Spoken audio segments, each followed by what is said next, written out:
Happy Tuesday, mga katanungan sasagutin, mga alalahanin lilinawin. Ito ang programang katuwang nyo sa usaping batas, serbisyo publiko at politika, maging sa kalusugan, pisikal man yan o espiritual. Mga kapatid, ako po si Chicky Verhel, pansamantalang humahalili kay Cheryl Cosim dito sa Sagot Kita. Napapakinggan niyo kami sa 92.3 Radio 5 True FM. Dito tayo sa Totoo at syempre, hindi tayo mawawala sa Facebook. Live na live po tayo sa Facebook ng True FM. At kung kayo ay Signal subscriber, kami ay napapanood sa Channel 19. Madali pong tandaan, Channel 19. Actually, ilang beses na natin inulit-ulit dito, di ba? Yung channel po natin, Channel 19, pag Signal Cable subscriber po. Tuwing Martes po, ang ating serbisyo publiko, mga kapatid. Alam nyo po yan. At ang atin pong tututukan ngayong araw ay kahirapan o ang tinatawag po nating poverty o kahirapan. Naku, laman to ng mga balita na last week di ba? Yung least cost approach daw ng gobyerno. Kaya nila nakuha yung 64 pesos na daily food poverty threshold natin sa Pilipinas. So, ibig sabihin, kung ikaw ay kumakain ng more than 21 pesos o at least 21 pesos na meal, hindi ka mahirap. Pag-iba kayo dyan. Eto, ibig sabihin po, hindi maituturing na salat sa pagkain ang mga gumagasa na mahigit sa halagang yan, yung 64 pesos, para sa pagkain araw-araw. So, lumalabas na nasa 21 pesos yan para sa almusal, tanghalian, at hapunan. Hindi ka food poor. So, food poor ang sinasabi natin dito, Hindi ka food poor kung ginagastos mo ay at least 21 pesos. Marami nga namang nagsasabi, pwede naman yan pwede sardinas, pandesal. Pero, ang tanong dun, sapat ba yan? Sapat ba yung nutrients o nutrisyon na nakukuha yan dyan? Kasi syempre, tayo namang lahat ay kailangan kumita ng pera, kailangan magtrabaho, marami dyan, mga construction worker, kailangan magbuhat, kailangan madaming energy. Sapat ba yan? 21 pesos per meal. Agad nilinaw ng ahensya na panukat lamang ito sa pag-unlad, mga kapatid, at hindi dapat gawing basehan kung magkano lang ang dapat gastusin ng isang pamilya. Pero ayon sa survey ng SWS nitong buwan ng Hunyo, nasa 16 million na ang mga Pilipino ang kinukonsidera ang mga sarili nilang mahihirap. So, opinion po nila yon. Itong 61 million po, sa tingin nila, sila po ay mahirap. Pakiramdam po nila, ang observation nila sa kanilang mga sarili, sila ay mahihirap. Kumbaga, nirate yung mga sarili, Pinakamataas yan sa loob ng mahigit 2 dekada o 20 years. Grabe. Kaya naman ang iba't ibang kaahensya ng ating pamahalaan gaya ng DSWD, puspusan sa pag-implementa ng kanilang mga poverty reduction program. At syempre, pag-usapan natin yan. Lahat po ng yan kasama ang ating guest. Kaya, mga kapatid, ihanda po na ang inyong mga concerns, Dahil sagot ko kayo sa usaping serbisyo. At ito na nga po ang ating question of the day. Anong tulong ang kailangan na mahihirap mula sa pamahalaan? So mula sa government, Hindi sa private sector. Anong tulong ang kailangan na mahihirap mula sa pamahalaan? Kung may gusto kayong i-share, mag-comment lang sa ating live stream. Kung may nais itanong, tumawag sa ating tanungan hotlines at eto na po ang mga numero 8631-5788 or 8631-6674. Uulitin ko lang po, mga kapatid, 8631-5788 or 8631-6674. Yan po, mga kapatid. Kung hindi nyo po na-memorize, para dun sa mga nanonood sa atin sa YouTube, pwede nyo naman po i-rewind, Simulan na po natin ang ating talakayan, mga kapatid. Makakausap natin live via StreamYard si DSWD Assistant Secretary Irene Dumlao. Magandang hapon po, ASEC! Hi, ASEC! Happy Tuesday! Ayan, siguro, ayun, kinoconnect lang po natin si DSWD Assistant Secretary Irene Dumlao. Marami po tayong itatanong po sa kanya, no? At alam ko marami ding nalilito pa rin dun sa mga programa ng DSWD. Hindi memorize kasi alam ko marami silang tinutulungan. Meron silang iba't ibang programa, no? Depending sa need ninyo. So, eto, tanungin po natin diretso si Assistant Secretary o DSWD Assistant Secretary Irene Dumlao. Magandang hapon po, Asek. Hi, magandang hapon, Ma'am Shiki. Magandang hapon din po lahat ng sumusubaybay ng itong programa. Thank you, Asek, for joining us this afternoon. Asek, una sa lahat, paano ba ginagamit ng DSWD yung food poverty threshold na sinasabi ng NEDA at Philippine Statistics Authority? Paano ba yan ginagamit? Well, of course, Ma'am Chiki, ito naman pong mga information na nanggagaling rin sa ibang ahensya ng pamahalaan ay reference din ng DSWD, no? Sa pagtukoy ng mga benepisyaryo nito para sa mga iba't ibang programa at serbisyo na ipinapatupad natin. Ngayon, ibinabangga natin ito doon sa mga existing information din ng DSWD. And ginagamit din po, of course, yung lente ng mga social workers. In fact, nagagamit natin yung sinasabi natin na case management. And one of the tools in case management is the social welfare and development indicators. So, really po kasi hindi lamang po mga statistika o mga numero ang ginagamit natin. Ito yung mga numero na nanggagaling sa PSA. But at the same time, we also assess, our social workers assess also yung social adequacy in addition to the economic sufficiency of our beneficiaries or our clients. So ibinabangga natin yung mga impormasyon na ito nang sa gayon mas mapapagpabuti natin yung assessment and yung pagtukoy ng mga beneficiaries natin. Oo, ano po, Asek, yung mga, or ano-ano, yung mga poverty reduction programs ng DSWD sa ngayon? Kasi nakakalito minsan sa kanila, di ba? Parang, ano yung mga yan? Ang dami naman yung mga yan. Hindi ko alam saan ako nagbebelong o ano yung dapat para sa akin. Well, Ma'am Chiki, isa sa mga programa na ipinapatupad natin, yung one of the long-time flagship programs of the government ay yung Pantawid Pamilyang Pilipino program, which is in the human capital, particularly in the education and health. And naniniwala po tayo na para ang isang pamilya ay makalagpas nga po sa kahirapan, lalong-lalo na yung mga anak nila, ma-break natin yung intergenerational cycle of poverty. At kailangan mamuhunan tayo sa kanilang edukasyon at sa kanilang kalusugan. Because only when they have reached or completed their education and sila ay malusog, mas may fighting chance po sila na mapagpabuti yung kanilang kinabukasan. Aside from the Pantawid Pamilyang Pilipino program, nandyan din po yung ating Sustainable Livelihood Program and of course yung ating Kalaki Seeds. At isa nga po doon sa mga bago nating poverty reduction programs ay yung pong Walang Gutom o yung The Food Stamp Program na kung saan ina-address din niya yung food insecurity and malnutrition. Dahil alam naman din po natin kapag nakaka-apekto rin yung kakulangan sa masustansya at sapat na pagkain doon sa overall na well-being ng isang pamilya na kung hindi pa nga po na isusupply sa kanila ito, hindi sapat yung pagkain na nakukuha nila, most likely sila ay mapapabilang nga doon sa mahihirap din ng mga pamilya. So ilan po ito doon sa mga poverty reduction programs na ipinapatupad ng DSWD. Oo. Meron po ba tayong mga efforts para masigurado or masiguro pala na hindi magkakaroon ng duplication of services? Kasi from what I know, meron tayong mga programs ng ganito sa DSWD, yes, on a national level, but meron din minsan sa mga, for example, meron ding seemingly na duplication, for example, from the Office of the President, Office of the Vice President, for example, no? Well, itong mga poverty reduction programs natin, of course, meron tayong mga mekanismo para matiyak kung sino sabi nga natin, may targeting mechanisms, di ba? So, we are able to identify sino yung mapapasama sa programa. One of the references of the basis of the DSWD ay yung DSWD listahanan. So, talagang meron tayong basihan sa pagtukoy. Gayon din naman po no, doon sa ating mga iba pang mga social protection services like yung ating mga social safety nets, yung pong assistance to individuals in crisis situation.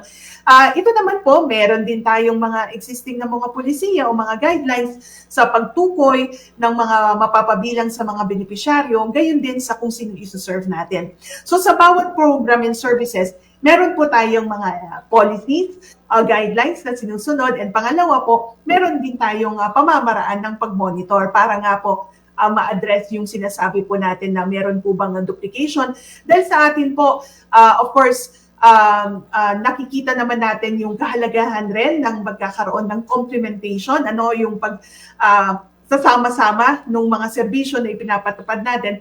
Dahil ang layunin nga niyan is of course mapagpabuti yung kalagayan ng ating mga benepisyaryo o ng ating mga kliyente. Oo, at least malinaw yon mga kapatid. No? Para sa mga kaka-tune in lang dito sa atin sa 92.3 True FM, ako po si Chicky Verhel. Ito po ang programang Sagot Kita. Kausap po natin si DSWD Assistant Secretary Irene Dumlao. ASEC, focus po tayo doon sa 4-piece program po ninyo na nabanggit na nga po ninyo kanina. No? Ano-ano po ang qualifications at magkano ang nakukuha? Alam ko ilang beses mo na to, ASEC, pinag-usapan. Actually, ilang beses na to napag-usapan. Pero just to be sure, kasi nga marami pa rin pong nalilito. So, qualifications po.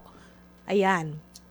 Para po sa Pantawid Pamilyang Pilipino program, kinakailangan po ang household ay kabilang sa talaan ng mahirap o yung listahanan. Kung kayo po ay natukoy na meron din po kayong anak, 18 years old pababa, o may pregnant woman at the time of the enumeration, that was, the last enumeration was done in 2019, So kung meron po kayong, pasok po kayo doon sa mga nabanggit, kayo po ay maaring mapabilang doon sa programa. Pero meron pang meron pang isang qualification. Dapat kayo ay willing na mag-comply doon sa specific conditions ng program. So again, ulitin ko po, dapat kayo ay kabilang sa listahanan o kayo ay naitala doon po sa listahanan. Pangalawa, meron po kayong anak, 18 years old pa ba? At kayo ay, or meron pong pregnant women at the time of the enumeration. And of course, you're willing to comply with the specific conditions of the program. Mm-hmm. Sorry, ASEC, ano nga po yung, yung monthly earnings na kailangan? Meron ba tayong ganyan? Oh. Yeah. Of course, dahil nga nabanggit ko, kayo ay kabilang doon sa listahanan, kabilang kayo doon sa the poor, Yes. So, sa poverty incidence of the country, kayo ay nag-earn ng lower than that. Okay? But sabi ko nga, tinitignan kasi na hindi lamang po yung economic sufficiency, but we're also looking at social adequacy. Okay. ASEC, sinabi ni PBBM sa kanyang SONA na mayroon na raw na 420,000 families, mga pamilya na nakagraduate. Paano po nakakagraduate? Again, I know na explain nyo na to sa ilang mga programa at ilang beses na po, pero kailangan lang po natin tanungin para lang po maintindihan po ng mas maigi po ng lahat at mas maipakalat pong impormasyon. Yes, Ma'am Chicky, yung pong nabanggit ng ating pong bahal na Pangulo na 420,000 na nag-graduate from the program. Kung matatandaan po last year, nagkaroon po ng administration ng social welfare and development indicators amongst our 4-piece beneficiaries. Doon po nakita na meron pong ganyang numero na nag-improve yung kanilang level of well-being. Ibig pong sabihin, hindi na po sila nasa survival level. Sila po ay self-sufficient na. So, kung titingnan natin yung mga iba't ibang indicators, nakikita po dyan na meron na pong nakapagtapos ng kanilang pag-aaral, nakakapag-access po ng mga health services, meron pong nakapagtrabaho na, nag-earn na rin ng income mula sa mga miyembro ng household. So, ilan lamang yan doon sa mga indicators na na-measure natin when we administer the social welfare and development indicators. So, from that, nakita nga po na yun yung mga eligible na to exit from the program. But there are also other means of graduating from the program. Okay. Maaari rin na mag-exit ka because of natural attrition. Ibig pong sabihin, wala na kayong anak 18 years old pang baba na i-monitor ng program. So kayo po ay mag-exit na mula sa programa. Maaari rin naman po kayo mag-exit dahil kayo ay nag-waive na ng inyong membership. Ibig sabihin, meron na pong acceptance on your part na nag-improve yung inyong level of well-being and naniniwala po kayo na mas may iba pang matutulungan yung programa. So, wini-waive nyo na yung inyong slot. Or maaari rin naman po na kayo ay, lumabas na nag-improve na yung inyong level of well-being based on the administration of our suite.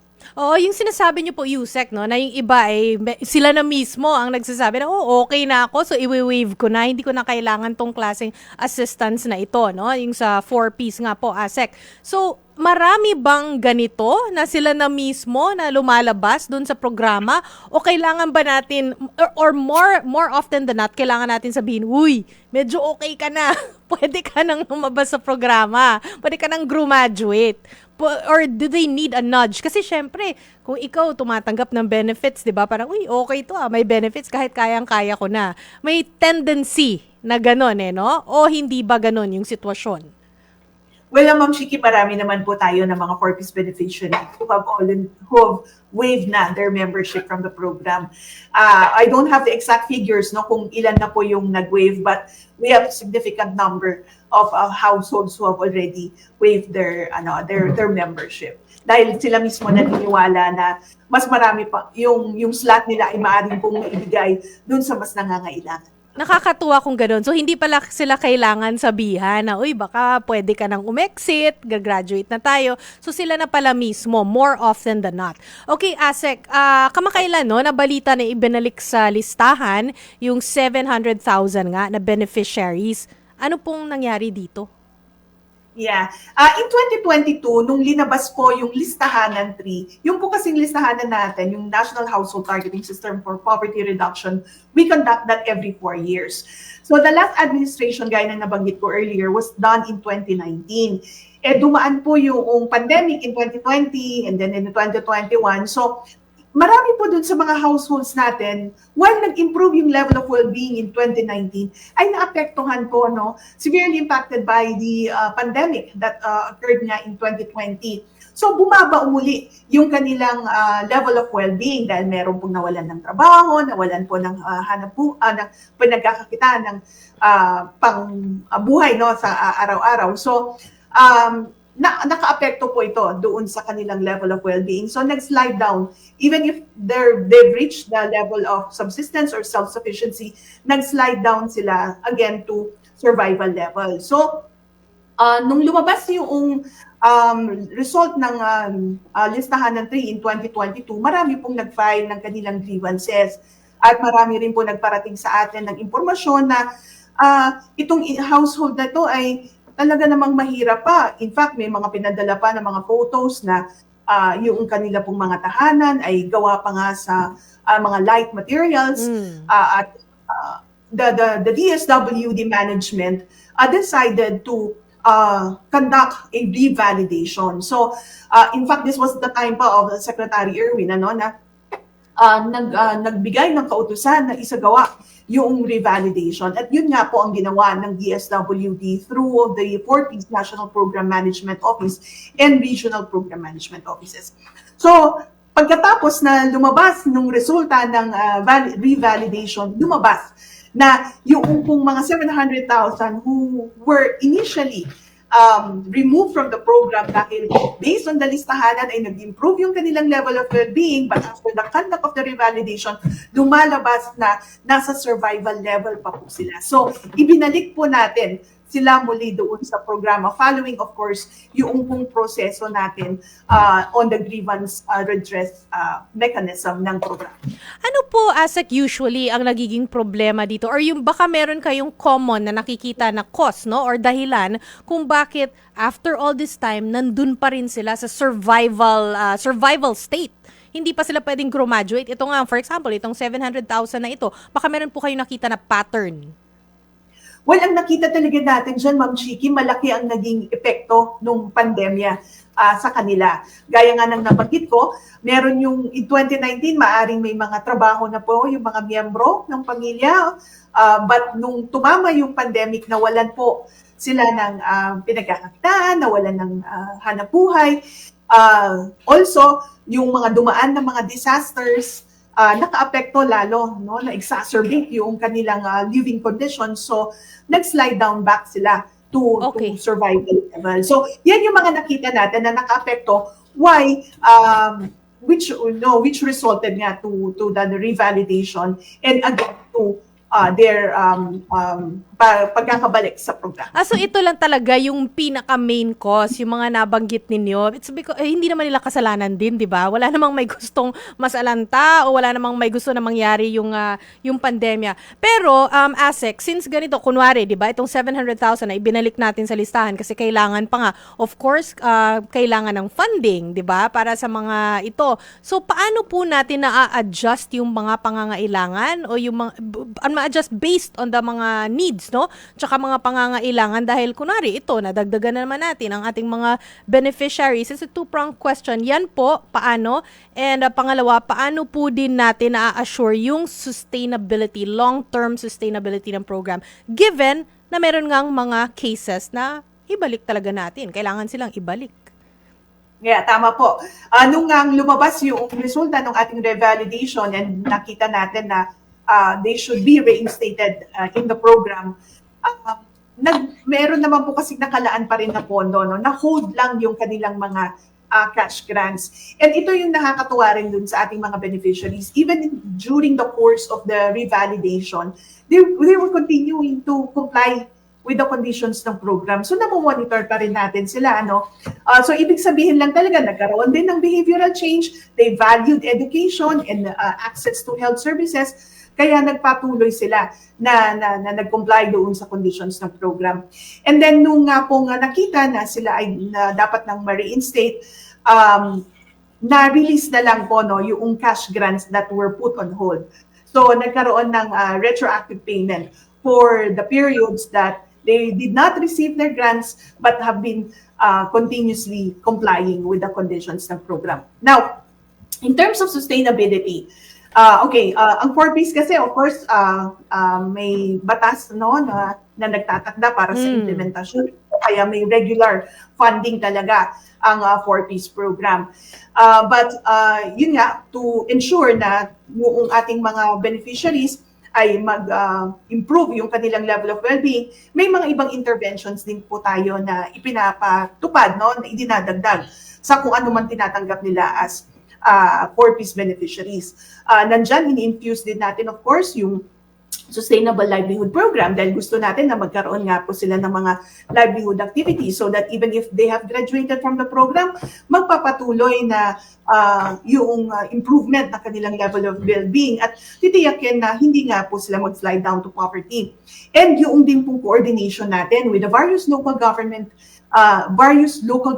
units dahil kinakailangan na, we have to adapt kasi yung whole of society approach, a whole of government approach in ensuring na ma-address yung problema o suliranin sa kahirapan. So, nagtutulong-tulong ang iba't ibang ahensya ng pamahalaan. On the national level din, pumapasok din yung DOLE, yung TESDA, yung iba pang ahensya, nang sa gayon ma-improve din yung mga skills ng ating mga beneficiaries at makakuha din sila ng trabaho mula naman po through the facilitation of other government agencies. Okay, magandang hapon sa mga kakatunin lang sa 92.3 True FM. Ito po ang programang Sagot Kita. Ako po si Chicky Verhel and kasama po natin ngayon si Assistant Secretary Irene Dumlao ng DSWD. ASEC, gusto rin daw, di ba, ni Pangulong Bongbong Marcos ng extra assistance para sa mga 4Ps members na buntis. Ano po ang update dito, ASEC? Tama po iyan. Early this year, nagkaroon ng pagpupulong, sectoral meeting with the President at ipinopose po ng DSWD yung improvement sa implementation ng 4Ps program. Isa na po dyan yung future-proofing ng cash grants ng ating mga beneficiaries. Pangalawa naman, yung inclusion ng first 1,000 days. At ito nga po na-aprubahan ng ating Pangulo. Ito pong first 1,000 days, alam naman po natin how important the first 1,000 days is doon sa development ng isang bata. Foundational period yan. Yan yung period na nagde-develop yung kanyang brain. And kung mababantayan natin itong period na ito, maaari nating ma-address yung mga possible long-term causes, like yung doon nga po sa stunting o yung pagkabansot and other diseases na maaari nga pong sapitin o ma-experience ng ating mga beneficiaries. So, dito sa first 1,000 days, magdadagdag tayo ng conditions, magdadagdag din tayo ng incentives para doon sa ating mga existing 4Ps beneficiaries na meron pong buntis na ina o meron naman pong anak na ang edad ay 2 years old pababa. Okay, kamustahin ko na, since kinamusta ko na rin po yan, naghumingi na rin ako ng update dyan. Kamustahin ko na rin po yung Alcansya program ng SSS para sa 4Ps beneficiaries. Umarangkada na po ba? Tama po iyan. Ito namang ating partnership, ang partnership ng DSWD with SSS para sa ating mga 4Ps beneficiaries. Ito yung Alcansya program nga po na kung saan ang SSS ay bubuo ng contribution rate para sa ating mga 4Ps beneficiaries, depende rin doon sa kanilang kakayanan na mag-contribute. Voluntary pa rin po ito, but on the part of the DSWD, gagamitin po natin yung 4Ps family development sessions para ma-advocate doon sa ating mga benepisyaryo yung kahalagahan po ng pag-iimpok, pag-i-invest. Nang sa gayon, kung magkaroon man ng mga pagbabago sa ekonomiya, like inflation, maaari rin po silang maprotektahan. Yun naman po yung i-advocate natin sa ating mga beneficiaries, yung impress upon them the importance of investing sa insurance. Sa SSS naman po, ang kanilang contribution ay, yun nga po, yung bumuo ng contribution rate na para sa ating mga 4Ps beneficiaries, depende sa kanilang kakayanan, tutulungan din po yung ating mga 4Ps beneficiaries sa pag-facilitate ng kanilang mga application para maging SSS contributing members, and yung din pong mapadali para sa kanila yung pong pagbabayad ng kanilang contribution. So pag sinabi pong depende sa kakayahan, kasi voluntary siya, 'di ba, yung contribution ng 4Ps doon sa SSS. So pupunta lang sila doon, yung SSS na mismo ang mag-assess kung ano. And depende po ba ito sa sweldo or meron pang ibang factors? Well, yes, depende po yan, Sabi nga natin, depende dun sa kakayanan. So, hindi lamang po doon sa kung magkano po yung kanilang sahod, o magkano po yung kinikita nung household. And of course, kung magkano rin po yung maaari nilang ang mai-contribute. So, ano naman po ang benepisyo ang dapat nilang asahan? Pareho lang ba yan sa ibang mga SSS members? Tama po. They will become a regular member of the SSS, so they will be accorded the same benefits ng isang contributing member po ng Social Security Insurance. Okay, mga kapatid, kung kayo ay may mga tanong o nais idulog, join na sa ating discussion online po, ha. Pwede rin pong tumawag sa ating tanungan hotlines. Repeat ko lang po ang mga numero, mga kapatid. 8631-5788 or 8631-6674. Ulitin ko lang po, 8631-5788 or 8631-6674. Huwag po kayong bibitaw dahil magbabalik ang programang Sagot Kita. Nagbabalik ang programang Sagot Kita kasama ang inyong lingkod, Chicky Verhel. Ang ating question of the day, uulitin po natin, mga kapatid. Anong tulong ang kailangan ng mahihirap mula sa pamahalaan? Siyempre, kasama pa rin natin via StreamYard si DSWD Assistant Secretary Irene Dumlao. ASEC! Ayan, andyan pa si ASEC. Nakikita po ninyo dun sa mga nanonood sa atin sa Facebook at sa TV, Sa Channel 19 po tayo sa TV, sa Signal Cable. O ASEC, ano ang food stamp program? Review lang po natin, para lang po, again, just to refresh their memories and disseminate the information. Ano ang food stamp program at sino ang mga beneficiary ng programang ito? Okay. Bago ko po sagutin yan, no, gusto ko lang po dagdagan yung naging kasagutan ko kanina na yung doon sa SSS Alcantia program for our 4Ps beneficiaries. Actually, ongoing po yung pagsasapinal natin ng guidelines with the SSS. Mhm. Ito ay para lang maging maayos din yung pong ating coordination and of course yung information dissemination sa ating mga 4Ps beneficiaries. Again, the ultimate objective naman po dito is matulungan natin yung ating mga 4Ps beneficiaries na makapag-contribute din sa kanila pong insurance, mapagpahandaan din po yung mga eventualities in the future. So yan nga po yung isinasapinal na guidelines. Now going back to the question on the Walang Gutom or the food stamp program, isa po ito sa mga naging inisyatibo ni DSWD Secretary Rex Gatchalian na kung saan nga po gusto nating tugunan yung problema sa kagutuman at sa malnutrition. Batay po doon sa isinagawa natin na pilot implementation po nito in 5 pilot areas last year, particularly in Tondo, Manila, Parang Maguindanao, Dapa, Siargao, San Mariano, Isabela, and Garchitoren in Region 5. Okay. Yeah. Nagkaroon po tayo ng mahigit 2,000 household beneficiaries from that pilot implementation. And naging maganda po yung resulta ng ating pilot implementation. It resulted to the issuance of Executive 44, making Walang Gutom as a flagship program of the Marcos administration. So ito pong food stamp program natin, ang layunin again is to address food insecurity and malnutrition. Batay po, naging basihan muli ng DSWD yung ating DSWD listahanan. So nakita natin, based from the information that was provided to us, of course, by PSA, the Food and Income Expenditure Survey, meron po tayong mga natukoy na mga 1 million poor households from the listahanan na nakikita natin as food poor. So sila po yung ngayon ay target beneficiaries for the program. We started with the scale-up implementation July this year, na kung saan ang layunin nga po natin is to cover 300,000 household beneficiaries.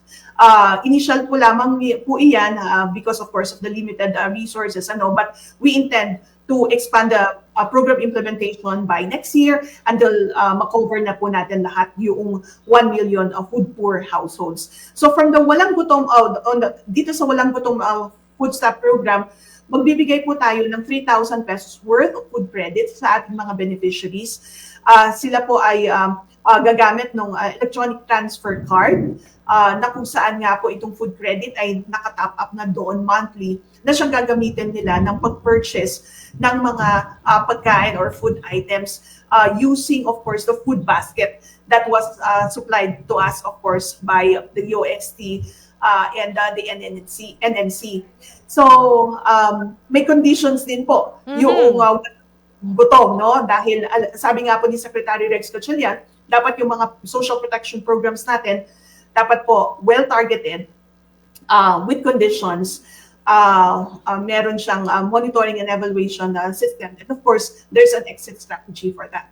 Doon sa walang condition, dapat po yung ating mga beneficiaries mag-attend po ng monthly nutrition education sessions. Yung nutrition education sessions, tuturuan po natin yung ating mga beneficiaries to prepare food na masarap, masustansya, pero mura. So meron po tayong mga itinuturo sa kanila, ano po ba yung Go, Grow, Glow Foods, paano po ba ma-prepare ng mga pagkain na gamit ang mga food items na mga ito na maaari po nilang mabili. In addition to that condition, kinakailangan po na mapagpabuti rin natin yung kanilang mga skills para sila rin ay makapaghanap buhay and eventually fish for their own. So meron din po iyan na condition na dapat sila ay mag-participate doon sa mga job fairs ng kanilang local communities, pero kinakailangan niya, sabi natin, para makakuha sila ng trabaho, dapat meron din sila pong kakayanan. May mga skills din po sila. So kinakailangan din po nilang pumunta sa mga skills training na ibinibigay po ng TESDA o ng DOLE, nang sa gayon nga po makakuha rin po sila ng hanapbuhay. So yun po yung mga conditions ng programa ng Walang Gutom. Oo. So meron na-mention niyo po kanina, no, na talagang tuturuan sila dun sa mga Go, Grow, and Glow foods, yung mga malnutrition, no, nutritious na mga foods, sa mga meals. So ito para, kasi maraming nagwo-worry po, pasok na pasok po dun sa 21 pesos kada meal? Pwede na pwede po? Well, of course, sabi nga natin, no, may naging basihan din naman tayo doon sa computation na arrive natin for the food stamp program. Kabahagi rin natin, of course, ang DOST, ang Food and Nutrition Research Institute, and of course, the National Nutrition Council. So yung food basket po, natukoy natin yan. Batay na rin doon sa naging technical assistance sa atin ng ibang ahensya ng pamahalaan. So batay po doon sa ating naging pagsusuri, and batay na rin naman po doon sa experience natin during the pilot implementation. Sapat naman po itong na ibabahagi natin na karagdagang tulong sa ating mga beneficiary under the food stamp program.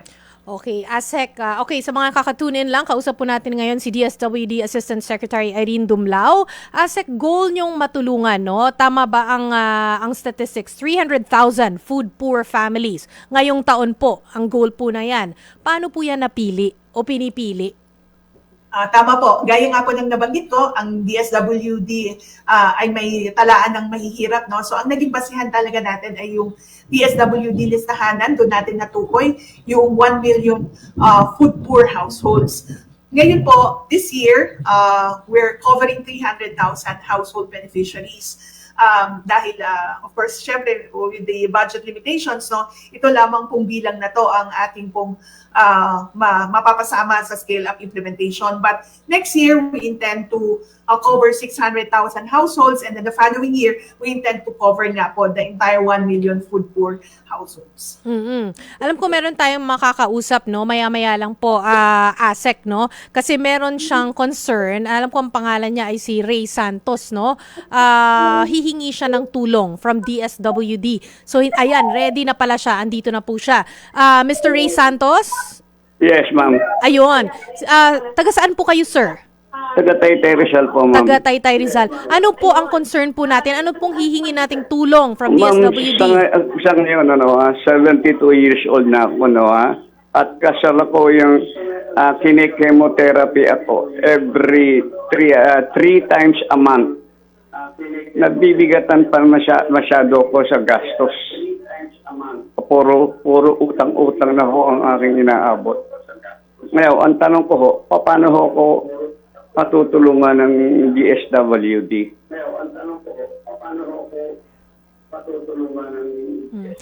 Oo. Sir Ray, baka pwede po nating i-off muna natin yung monitor kasi nag-e-echo po para lang hindi lang po malito ang mga nakikinig sa atin at malinaw po yung ano nyo, yung mga sinasabi po niyo. Sige, go ahead, ASEC. Okay, Ma'am Chiki, narinig po natin yung concern po ni Tatay. Of course, sa pangangailangan po sa kanilang gamot, pangangailangang medical, meron po tayong tinatawag na assistance to individuals in crisis situation. Ito po yung isa sa mga social safety nets po na ipinapatupad ng DSWD among, of course, yung pong array of social protection programs and services. Itong social safety net na ito ay, of course, ang layunin nito ay i-address yung immediate na pangangailangan ng isang individual o ng isang pamilya na sumasailalim po sa matinding krisis. Yung pagkakasakit po kasi kinokonsidera natin na isang krisis sa isang pamilya, lalo't naapektuhan po yung kanilang well-being at naapektuhan din po yung resources ng isang pamilya kapag ang isang miyembro nga po ay nagkakasakit. So, maaari po natin silang matulungan, maaari po natin tulungan si tatay. We could facilitate yung po kanilang medical assistance, yung po kanilang pangangailangan sa gamot. Maaari lang po sila makipag-ugnayan sa pinakamalapit na opisina ng DSWD. Dalhin lamang po yung pong medical certificate na inisyu po ng kanilang doktor, yun din pong prescription para sa gamot na kinakailangan po nila. And of course, yung kanilang ID and kinakailangan po na ma-interview sila ng ating social worker dahil of course yung pong pagbasihan din natin ng pagbibigay ng tulong under assistance ay nangangailangan nga po ng assessment ng ating social worker. Malinaw na po, Sir Ray? Oo. Ayun, sige. So, okay na po si Sir Ray. Baka pwede po nating i-forward na lang yung contact ninyo, no? Kay ASEC Irene Dumlao, para po ma-assist po kayo nila. No? Ayun, nag-echo tayo. Pero yun, mukhang okay na po si Sir Ray Santos. Ayan, sa staff po natin, pwede na lang po siguro natin i-forward kay ASEC Irene. Okay, meron tayong pangalawang caller. Ang pangalan daw po ay si Mine or si Mine Deluta. Hi! Hello po, good afternoon. Hello, ma'am. Mine ba? Tama ba? Opo, Oo. Taga saan po kayo, ma'am Mine? Marikina po. Taga Marikina. Sige, ano po ang inyong concern po? Andito po si ASEC Irene Dumlao. Matanong ko lang po, pag lalapit po ba sa, sa DSWD sa solo parents, may buwan-buwan daw yun matatanggap?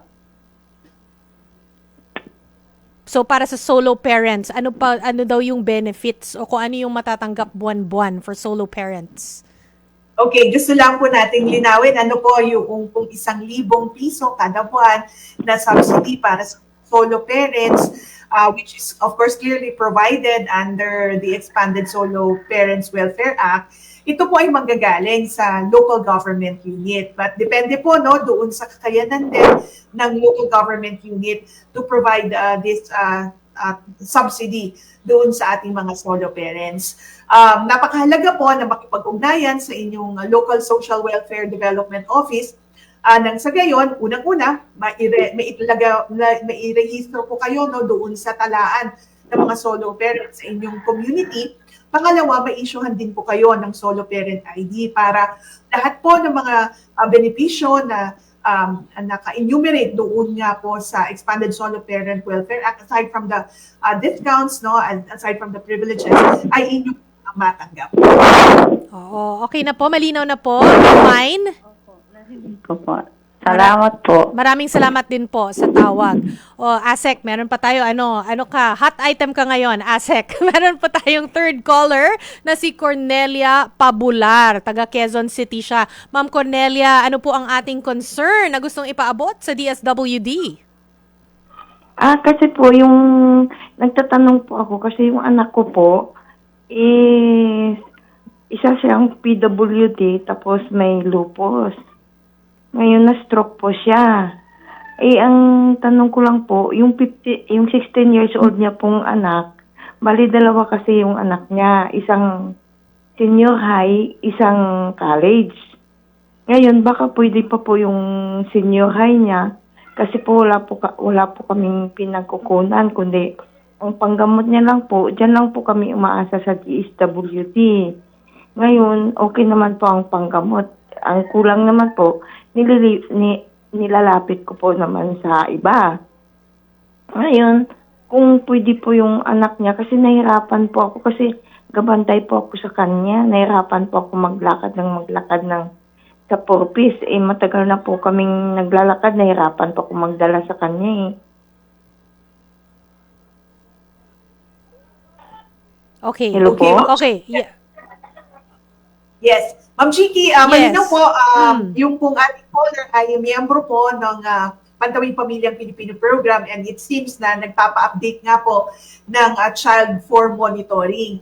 So ganito po ang gagawin natin. Again, kung maaari po with your consent, ma-share po yung inyong household ID or yung contact information na lamang po para makita namin doon sa aming database, doon sa Pantawid Pamilya Information System, matignan natin kung ilan po yung children for monitoring sa inyong family roster. Nang sa gayon po ay ma-process natin yung inyong pong request for child, yung pong pag-select nyo ng child for monitoring. Okay lang po Opo. sa inyo yon, Ma'am Cornelia?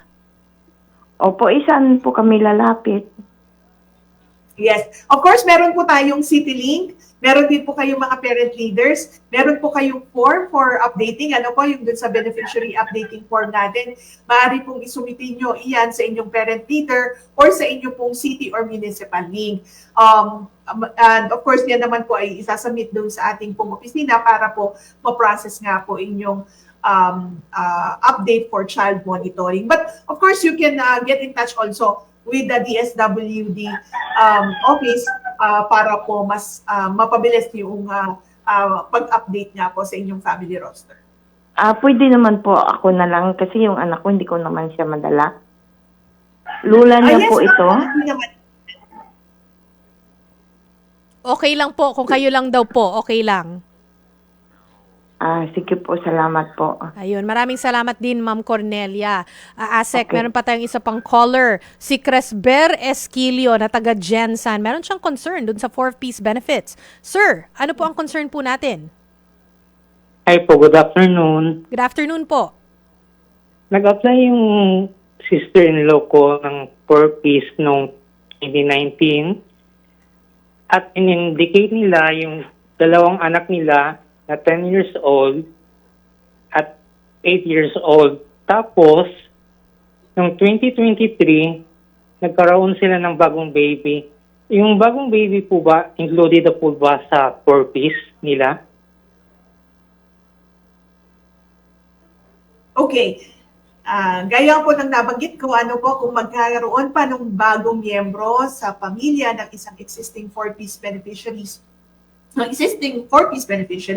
kinakailangan po na magsumite sila ng beneficiary update form para po ma-update nga po yung kanilang family roster. At kung pasok pa naman po doon sa bilang ng mga bata na minomonitor, dahil maximum po kasi niyan, of course, 3 na minomonitor natin. But kung halimbawa pasok pa naman po, maaari po nating mailagay ano po. Ngayon, ang kagandahan nga po ng inclusion ng first 1,000 days sa programa natin, kung yan po ay 2 years old pababa, pasok doon sa first 1,000 days, maaari rin po nating mamonitor.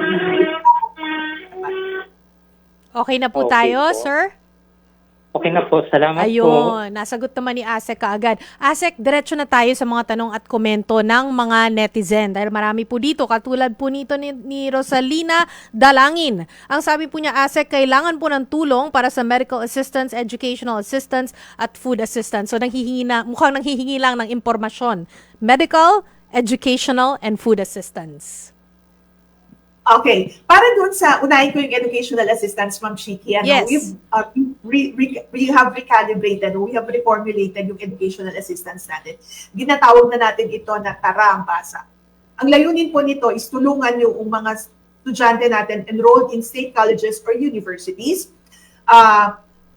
Sila ay tinitrain po natin, kinakapacitate natin para maging youth development workers or mga tutors. As tutors, they will be assisting yung mga bata enrolled in grade 2 na hirap pa o hindi pa po marunong magbasa. That is to, of course, improve their reading literacy. At the same time, they're earning temporary income because we are using the cash for work modality for this. So for 20 days, nag-tutor sila, but nag-earn sila ng income for doing that. Of course, we are using yung regional minimum daily wage rate. So multiply that in 20 days. Now, gayon din po, as youth development workers, they will also be capacitating yung namang pong mga nanay or guardians ng mga bata na ito through yung tinatawag natin ng mga nanay-tatay sessions. Para itong mga nanay at tatay natin, maggabayan din natin sila nang sa gayon, matulungan din nila yung kanilang mga anak sa paghahanda para sa pag-aaral, yung paggagawa ng kanilang mga asignatura o mga iba pang mga requirements sa paaralan. So, ganyan po yung pag-recalibrate natin doon sa educational assistance. So, it's not just a rollout, but we are helping, we're helping yung ating mga clients or yung ating mga beneficiaries, I mean to say, in nation building, to contribute in nation building. Now, dun sa medical assistance naman po, of course, sakop yan ng ating assistance to individuals in crisis situation.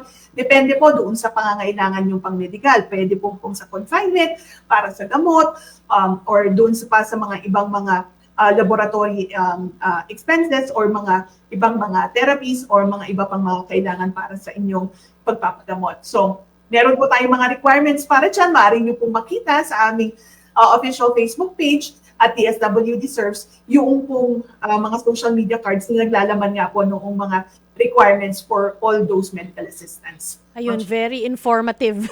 Kausap po natin ngayon si ASEC Irene Dumlao, no, ng DSWD. ASEC si Alicia Galiano dito sa ating Facebook Live. Sabi po niya, hindi po talaga kaya ang 64 pesos. Kami ang partner ko, Mason, 700 a day siya. Ako minsan may sideline ng laba. Nangungupahan kami, ang kuryente at tubig pa. Sana mapapababa ang bilihin, lalo na ang bigas. Alicia, wala po kaming control dun sa presyo ng mga bilihin, no? Pero ASEC, baka meron po kayong komento o meron kayong maipapayo from the viewpoint of DSWD. Well, gaya naman po ng sinasabi natin sa DSWD, yung kung naibabahagi natin ng mga tulong, of course, kung halimbawa pang edukasyon, pagkalusugan, gaya nga na sa 4Ps, talagang we encourage our beneficiaries na gamitin ito, yung mga tinatanggap nila para po doon sa mga layunin na yon. Gayon din naman po doon sa walang gutom, of course, ang gusto natin is magamit yung tinatanggap nila para nga po masuplayan yung pangangailangan nila sa pagkain and ma-address din yung problema nga po doon sa malnutrition. But more than the assistance that we are providing, Ma'am Shiki, we are empowering our beneficiaries. We are capacitating them. Nang sa gayon, they would be able to help themselves, fish for their own. Dahil nga po, of course, yun isa sa mga mission ng DSWD na to empower the poor, the vulnerable, and the marginalized. Nang sa gayon nga po, matulungan din po nila yung kanilang mga sarili. So, I guess, dapat talagang magtulong-tulong tayo, nang ma-address natin yung mga pangangailangan po natin sa ating pang-araw-araw. Sana ay narinig nyo ni si Jami Carcusia dahil sabi niya, babaan po ang presyo ng bilihin, maayos na trabaho para sa mga mahihirap. Kahit minimum wage ang isang trabahador, di pa din sapat ang kinikita dahil sa sobrang taas ng mga bilihin. So same concern yun, no? So dito po tayo kay Glenn Uy, meron siyang concern. Ayusin po sana ang 4Ps kasi marami ipinagsusugal lang. Linisin nyo na maigi kung karapat dapat ba silang bigyan ng ayuda. Maraming nasali sa 4Ps na hindi naman daw karapat-dapat. ASEC. Yeah, well, Ma'am Shiki, unang-una, of course, yung 4Ps program, meron yung grievance redress system. So kapag may mga concerns, may mga reklamo, tinatanggap naman po natin, no? We have different platforms in receiving complaints regarding our 4Ps beneficiaries and even with the implementation of the program. Lahat naman po niyan, pinaprocess natin, binavalidate natin. But more than these grievances, Ma'am Shiki, sana tignan natin yung gains ng program. Kung ilan po yung mga nakagraduate ng mga 4Ps beneficiaries, ilan po yung nakapag-ace ng mga licensure examinations, no? Ilan po yung nakapagtapos ng kolehiyo, nakapasa sa licensure examinations, and ilan nga po naging mga top-notchers. Sana din po makita din ng ating mga kababayan yung value ng program, yung intervention ng program dun sa ating mga beneficiaries. Oh, ito siguro more venting lang ito, ASEC, no? Pero batiin na rin natin si Nora San Juan. Sabi niya, hindi po sapat ang 64 pesos na budget po. Sana po maibigay na ang social pension sa aming mga senior citizens po. God bless po. Si Zar Arbis, sabi niya, baka na nag-inip nung nagsabi na kasya ang 64 pesos sa isang araw. Pero sabi ni ASEC kanina, pwede naman daw yung 21 pesos. Meron silang pinagbabasehan. Tama, ASEC? Sinabi po niyo kanina, 'di ba? At tuturuan sila kung paano gamitin 'yon. Tama po ba, ASEC? Yes, para sa mga beneficiaries ng food stamp program, tinutulungan po natin sila na mag-prepare nga po ng mura, masustansya at masarap na pagkain. Dahil batay po naman doon sa food basket na naging basihan din po natin. Of course, nakita natin na maaari rin naman po. But of course, syempre, nakikita naman po natin na mas maganda, of course, kung ma-i-improve nga yung food basket natin. Oo, there's always room for improvement, kumbaga, sinasabi nila. Tsaka, ASEC, hindi naman itong ituturo natin sa kanila, working with the 21 pesos per meal budget, no, ay hindi naman paulit-ulit, di ba? Meron namang mga variety siguro. Tama po ba, ASEC? Tama po yan. Of course, yung menu na ipiniprepare natin, Yes. Binabahagi natin, meron din naman po yung pagkakaiba sa atin. Oo, pwede naman po mga kapatid. Kaya kailangan po natin magpatulong. Si Menandro Ornales, sabi niya, sana po maski gamot na pang maintenance ay maibigay ng libre para na makabawas sa budget naming mahihirap. Masakit din yan kasi mahal ng gamot. Tas maintenance, so hindi pwedeng itigil eh. Paulit-ulit yan eh. So, ito si Taddy May or Taddy May. Sa tingin ko po, ang isa sa kailangang tulong ng mamamayan, pamahalaan ay yung maraming scholarship program para sa mga batang gustong makapagpatuloy at makapagtapos ng pag-aaral hanggang kolehiyo. Ayan, meron din kayong assistance dyan from DSWD o ASEC. Yes, alam po natin sa Commission on Higher Education, may ipinapatupad din po sila na mga scholarship programs. In fact, we have the UniFast. Meron tayong tertiary education system, tertiary education, TES. Not so certain about the letter S, what it stands for. But yeah, meron po mga ipinapamahagi po ng mga tulong para sa mga kababayan natin who are enrolled in state colleges or universities. Okay. Si Jemima Rain Mejares Agawa, ay ito, pinapalakpakan kayo, ASEC. Kasi sabi niya, set 1 po yung mama ko at nagka-graduate na po yung ilan kong kuya. Yung ate ko po, tapos na ngayon, nag-aaral siya ng second year college, may naihabol po na isa kong kapatid. Patuloy pa rin po kami sa 4-piece member. Sana po marami pang matulungan na pamilya, solo parent po ang mama ko. Patuloy pa rin kami nag-aaral. So at least, meron talaga, maraming nag-appreciate, I'm sure, di ba, ASEC? I'm sure marami kang natatanggap ng mga ganyang klaseng mensahe. Yes, marami po tayong nakakasalamuha, talagang mga kwento ng improve ng kanilang pong buhay dulot with the contribution of course of the 4-piece program among other interventions. Hindi naman po natin sinasabi na it's the 4-piece alone but sa gaya nga ng nasabi ko kanina one of the assistance being done by DSWD is yung pag-empower sa ating mga beneficiaries. Dun sa 4-piece program, we conduct the family development sessions. That's one of the conditions of the program. Pero through the family development sessions, marami natututunan yung ating mga beneficiaryo at nakakatulong po ito, nakakaambag po doon nga sa pag-manage nila. Halimbawa, na pag-manage ng mga resources na meron sila na kanilang finances. Kung halimbawa, meron silang mga may like sari-sari store, maliit na pinagkakakitaan. Ngayon, natututo po sila on financial management. Gayon din po, may mga itunuturo that seeking behaviors. So, nakakatulong po iyan. Again, with the ultimate goal of empowering na for our beneficiaries. And one way of empowering them is providing them the necessary and relevant information. Ayan, ASEC, maraming salamat sa iyong oras. Very informative as usual. Nakausap natin si DSWD Assistant Secretary Irene Dumlao. Thank you and advance good evening po, ASEC. At maraming salamat din po, Ma'am Shiki, sa pagkakataon ba din na binigyan po ng SWD. Magandang hapon sa inyo. At dyan nagtatapos ang isang oras na tanungan at sagutan sa ngalan po ni Cheryl Cosim. Ako po ang inyong lingkod, Chiki Verhel. Sagot kita.